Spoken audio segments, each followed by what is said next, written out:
Hi there. My name is Hunter Ward. I'm here with Rian Wilson and Brecklyn Kennedy today for our Module B summative assignment, the podcast exploration of Ted Lasso. Ted Lasso is a show that premiered, I believe, in the early 2020s, revolving around an American football coach going over to coach slash try to learn about the European version of football. So today we're going to be going into a lot of different things. We're going to be running down the list, talking about the format, the franchise, major characters, everything in between. I think Ryan has maybe seen a little bit more than me or Brecklin have, but we've watched the first four episodes and we're ready to get into the discussion. So starting off with, I believe the first topic is format. What do you guys think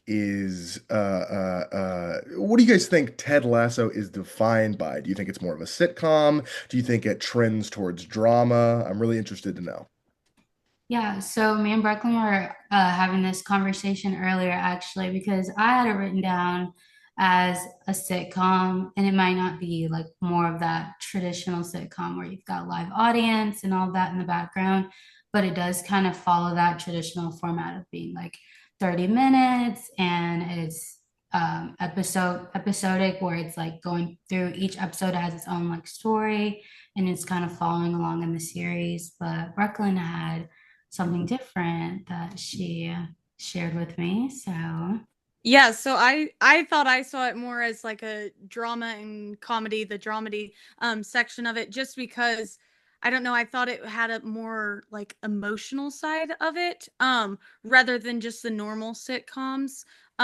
But yeah, I see how it could kind of fall into both categories, and so yeah, I thought that was interesting just because I found myself laughing at some of the moments, like, of Ted's little one-liners, and then the next moment, like, it was kinda giving one of those life lessons in the locker room or something like that, so I don't know. Which were you leaning towards, Hunter? So, I think I found myself leaning more towards it being a drama with sitcom elements. So when yeah. I think of sitcom, I think of, Family Matters, That 70s Show, stuff like that, where every problem can be resolved by the end of the episode. So when we come into episode one of Ted Lasso, we're immediately faced with an overarching dilemma, which is not Right. necessarily something that exists within sitcoms. Everything can usually be resolved within 1 to 2 episodes. When we start off in Ted Lasso, it's, hey, this is an ongoing issue, and the characters are going to frequently and concurrently develop through the episodic format. So Right. I think it tends more towards drama and having things that can be having problems that extend throughout the show. Even within the first four episodes, we see the characters grow and we see them change. We see Ted Lasso learning more about European football. We see characters warming up to Ted. Stuff like that makes me trend more towards it being a drama. Yeah. Right. No, that's really good. So since we're already there, I think we can kind of go into more of like the origin of the story and just more of the characters. If y'all are cool and jump in there. I know we're labeled as Team Keeley, but we should definitely like go through all the characters and maybe we could talk about some of our favorites and our first impressions. Yeah. Absolutely.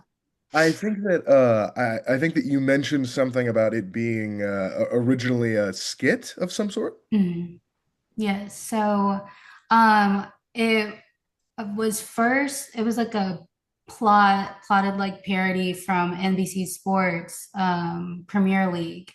So I think they just were trying to take it from there and just see where it landed. I know Apple TV Plus shows a lot of um soccer league content that you don't kind of get on other. I believe I'm not a frequent Apple TV watcher, but I think they have more of like soccer league stuff.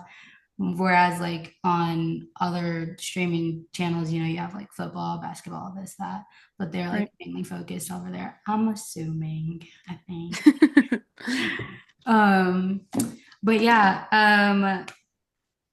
I think that you did kind of hit on like the origin of like the beginning of the show and like Ted coming over from America where he's like this, I think it's like D2, D3 coach. He's like a nobody in the middle of nowhere and they pick him to be the head coach for this like major soccer league in Europe, and he knows absolutely nothing about being a football coach in Europe. Whereas like in America, he's like just your standard old run of the mill Southern football coach with the witty one-liners, you know.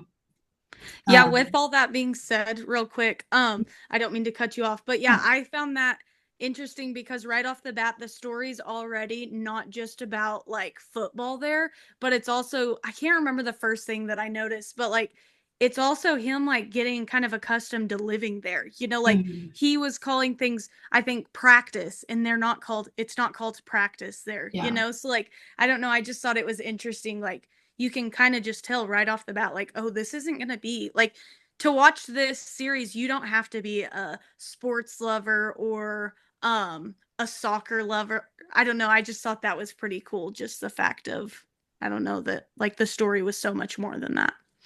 Absolutely. I think it's a really good direction that the show takes because as we know, it was based on the NBC skit with Jason Sudeikis, where an American football player was attempting to understand European football. mhm, I think it takes it in a very approachable direction of, okay, so if this is a majority Americanized audience in Apple TV, we're going with Ted Lasso into a European environment, we would be just as lost. Or at the very least, I know I would.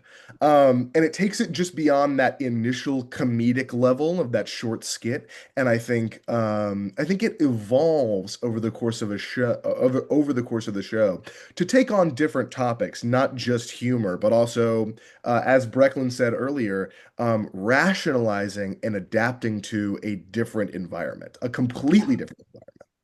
Right. yeah. Right. The main things that I noticed about Ted, like from the beginning, was his optimism. Although, like Brecklin was saying, when he was walking through the locker room and they were talking about all of the different things, like what he's calling, and then Coach Beard is like, actually, they call it this, and he's like, oh, okay. Like he was just so quick to like want to learn and just get in there and be like, all right, boys, so what we doing? And they're like culture shock, not used to, you can tell that they're not used to someone coming in and being like optimistic and like we're gonna win, although they haven't won anything and they're like down in the dumps and there's like no team chemistry. He's like there to be like, come on team, let's go. Yeah. They're just looking at him like, okay, anyways, like that So was kind of speaking of the Coach Beard, let's get into major characters and kind of major players a little bit. I want to go around and I just want to hear what everybody's favorite character is. Don't say Ted Lasso. That's cheap. We know yeah, that's anyone cheap. It's other the name than of the Ted. show. I'll go. I'll just start off first. I'm a Nate Shelley guy. I'm a big Nate Shelley fan. I like that he warms up quick. I like that he's in there with Coach Ted, with Coach Lasso. That's it for me. I'm a big Nate Shelley guy. I'll go ahead and list my favorite, and it really shocked me. But Keely, I have watched almost, I guess I've watched like 6 or 7 episodes, and I really like Keely. Like I started, as soon as she comes into the place, she walks into the locker room, and I'm like, oh boy, this girl. But I started to like her. She like is super positive, and like I said, Ryan, don't spoil it for us. But I know that like I thought it was crazy her friendship that at least right now she has with Rebecca. I found that totally like I don't know, it came out of left field, but I really, really like it. And like I don't know, she's super positive and fun and all the things. And I don't know, I thought it was pretty cool. Okay, I'm probably gonna shock y'all with this one, but my favorite character, at least right now, is Roy. Okay, I know y'all might be like, what the heck, but he does. It's gonna get better, guys. It's gonna get better. I've Just keep noticed little watching. things on him with yeah, like he's kind of becoming a little more soft hearted. Yeah, So I that's good news. I'm glad to yeah. hear that. I'm like, me and Roy, at first I was like, ugh, like I can't stand this guy. And then after a while, I'm like, wait, but he's actually really nice. And I can kind of see like, why he's the captain and things like that. Not just because he's like the most physical or the most angry. Well, he wasn't even really the most physical, but like, Right. just the most assertive, I guess. So that's why he was captain. But like, he's actually a good guy. He's a good guy. Just keep watching. I can see what both of you guys are saying. But I'm still a Nate man through and through. I That's do what, like Yeah. Nate. I am a Nate fan. I agree with that.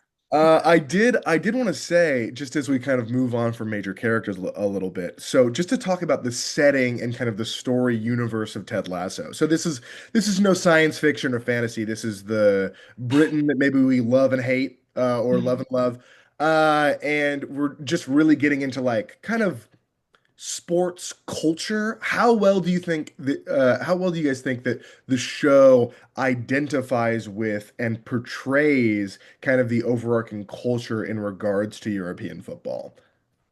Okay, so I will say I did go to Europe actually in February. And it was so funny because it was Super Bowl night. And there was like one bar, and I was in Amsterdam. There was one bar that was showing the Super Bowl. All the other bars had on soccer games. And I was like, they genuinely do not care about football here. Right. They are like ride or die they're football fans. Like people were up. It was like 12:30. The matches are like all over the world. So they're watching at, it's 12:30 a.m. there, but like wherever they're watching the game, it's like clearly daytime. Right.